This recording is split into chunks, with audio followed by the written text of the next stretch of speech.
Olá, espectadores! Como estão? Tranquilos?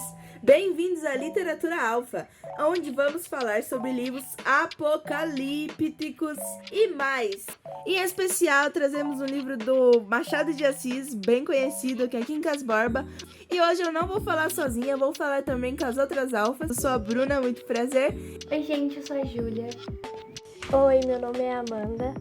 E somos as alfas da literatura. Falando um pouquinho mais desse romance, né? De um grande autor nacional, né? Mesmo pedido até por vestibulares aí, participou do movimento do realismo na literatura. Então, é assim, Quincas Borba, em principal, assim, é falado mais sobre interesse, sabe? Interesse por dinheiro, basicamente.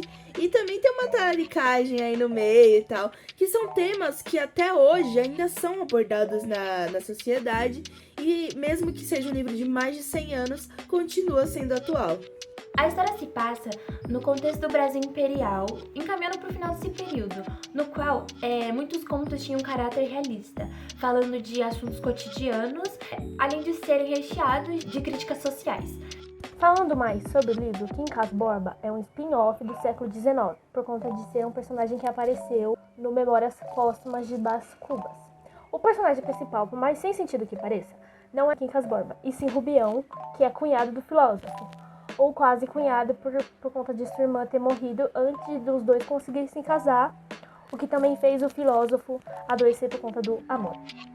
Rubião, que não era nada besta, né, foi logo cuidar do velho já com a esperança, né, de ter uma parte ali da herança. Só que eles acabam virando amigos e o Rubião vira aprendiz do filósofo. E quando o Quincas morre, ele acaba deixando toda a herança para Rubião. Só que tinha a condição, né, de que o Rubião só teria direito a essa herança se ele cuidasse do seu cachorro.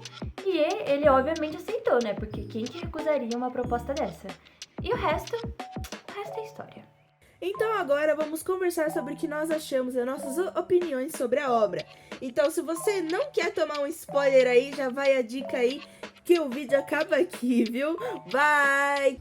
Eu achei a narração do livro meio confusa, tanto pelo narrador que fica interrompendo a sua leitura para comentar sobre o texto. Toda vez que isso acontecia, eu ficava tipo, meu Deus, quem que tá falando? É o personagem, é o narrador? E fica confuso.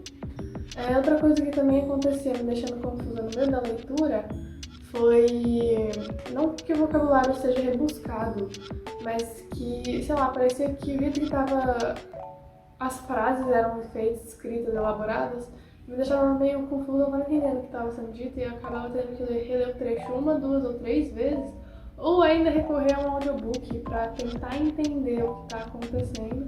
Isso pra mim acaba totalmente com a vibe, sabe? Tipo, a vibe da leitura, você sentir que você tá dentro do universo que o romance tá contando. É horrível. Outro aspecto que eu queria comentar sobre o livro é uma trama, assim, que não é o foco. É importante, mas não é exatamente o foco do livro, que é uma trama que um personagem se apaixona por outro, só que essa personagem que ele se apaixona é casada, só que ela é fiel ao marido dela, não porque ela realmente ama o marido dela, mas sim porque ela tá interessada em outro cara, e esse outro cara que ela tá interessada é casado também. Então, tipo, deixa um drama muito maravilhoso e deixou a história mais interessante. Enfim, eu acabei não conseguindo terminar o livro e por causa disso eu acabei fazendo algumas pesquisas para tentar me aprofundar um pouquinho mais nesse universo. E de presente eu acabei recebendo spoilers, então eu acabei descobrindo como termina o livro. E não foi meio inevitável perceber que isso cria uma ironia dentro da história, que realmente o que o personagem conta lá no início sobre a guerra pelas batatas realmente é verdade dentro do universo do livro, o que é exatamente o que Machado de Assis queria criticar, essa filosofia humanista, então eu gostei bastante dessa parte. E eu fico triste de não ter descoberto isso lendo tudo, sabe? Concordo com você, Laís, sobre a trama tornar a leitura mais interessante, né? Aconteceu isso comigo, inclusive, porque quando eu fui ver sobre o livro, né, o que mais me interessou foi o cachorro, não vou mentir, que tinha o mesmo nome do dono, né?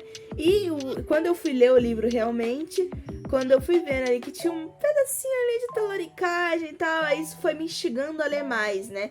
Tanto que meu gás, assim mesmo, de ir ler foi principalmente essa trama da talaricagem além do cachorro, né? Então, essas duas coisas foram que tiveram mais gás, assim, pra eu continuar lendo, porque, assim, na minha visão é muito enrolamento demais, assim, é bem maçante um pouquinho a história. Eu também acho que as descrições da Sofia que ele faz é muito exagerada. Não sei o porquê, mas deu uma impressão leve disso, mas bem leve, nada que fique, nossa, sabe? E eu acho também que, tipo, além da leitura ser maçante, eu acho que eu criei muita expectativa pra ler esse livro. Tipo, na minha cabeça esse livro seria incrível, mas, tipo, não que não seja, é sim um livro muito bom, porque eu gosto do realismo de Machado de Assis e gosto também do tema realismo em si, né? Mas eu criei uma expectativa muito grande, então a minha experiência não foi 100% pra esse livro.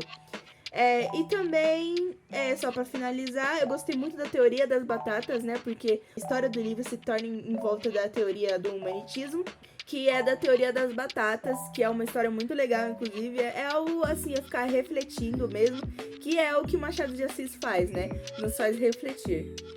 Ao vencido, ódio ou compaixão. Ao vencedor, as batatas. Bom, e por que eu comecei citando essa frase pra poder falar da minha opinião? Porque pra mim, o que é mais genial desse livro é como o Machado consegue associar essa frase à história de vida do Rubião. Porque eu lendo, assim, né, de primeira, eu não tinha entendido muito essa frase, eu queria entender o porquê que ela é tão importante pra história e do porquê ela tá estampada em cada canto desse livro. E aí, quando você vai lendo e você vai entendendo, a minha cabeça fez assim, ó, porque eu falei, meu Deus, faz tão sentido agora. E pra mim, isso que é o mais genial, assim, o mais interessante desse livro é a forma com que o Machado, ele conseguiu conectar essa frase à história de vida do Rubião. Eu não achei a história tão cativante, assim. Pra mim, o que é mais cativante, assim, que me fez ter vontade de ler foi o lance da talaricagem, que, né, é cada coisa nesse livro, gente. É cada talaricagem, cada interesse que você fica, meu Deus. E também o que eu gostei nesse livro foi a interação do narrador, né, com o leitor. Pra mim não foi algo que foi confuso, gostei bastante, porque você sabe que ele tá tentando te manipular e é uma sensação bem... Eu não sei descrever, mas é muito legal enquanto você lê. O estilo do livro não é interessante, o realismo não me agrada muito. A parte que eu achei interessante do livro foi a trama da paixão de Rubião com a esposa do seu amigo Palha. Admirei a atitude dela por ter contado, só que pra ele o dinheiro era mais cativante do que ser corno. E depois de alguns materiais e algumas análises, eu descobri que o foco principal do casal era esse. Então eu fiquei surpresa porque desde o começo eu não estava interpretando assim. Sobre o Rubião, que eu achei legal essa reviravolta. Tudo que ele queria, que era o dinheiro, não lhe interessava mais. E o que ele ficou foi com o cachorro Quincas Borba. As histórias paralelas eram chatas e sem graças. Eu queria chegar logo no desfecho do romance, mas para passar por isso tinha que ler toda essa injeção de linguiça. Para o livro do Machado de Assis não foi tão ruim assim. Eu não tinha muitas expectativas por conta de livros assim não me entreter muito. Mas até que consegui manter a leitura. Enfim, só para concluir aqui a nossa linha de raciocínio, eu vou tentar dar uma resumidinha do que foi discutido. Então, basicamente, a gente gostou muito da história, mas ela é meio maçante, até porque tem muita descrição, muita enrolação. Então, escrevem demais e acaba ficando chato, porque a parte que realmente acontece alguma coisa, você não vê acontecer nada. Outra coisa que é meio... A personagem Sofia, que ela é uma mulher lá que... O Rubião é apaixonado, ele simplesmente faz umas descrições imensas sobre a beleza dela e, tipo, chega no ponto que eu já entendi que ela é bonita, não precisa dar mais detalhes disso, eu quero saber um pouquinho mais de como essa história vai acabar. Mas, enfim, o sarcasmo nesse livro é muito bom porque ele te tira uma risadinha, mas não deixa meio comédia pastelão. A crítica no livro, junto com a reviravolta, fica incrível, sabe? Primeiro que a reviravolta meio que fecha com o começo, e isso também é uma crítica da filosofia humanista lá, porque das batatas e que só os fortes sobrevivem, o que é basicamente o que acontece no livro, então é realmente muito interessante. Além de os personagens serem descritos de uma forma que eles ficam bem humanos, sabe? Porque eles têm os seus pensamentos e as suas reflexões contadas de forma bem real. Além disso, Por ser uma obra de caráter realista, ela traz temas cotidianos, por exemplo, aquela amizade que é simplesmente por interesse, só porque um dos lados quer sair melhor depois. Então meio que cria uma gracinha a mais no livro. Enfim, é isso, gente. A gente vai ficar por aqui. Um beijo, um abraço, curtem e compartilhem.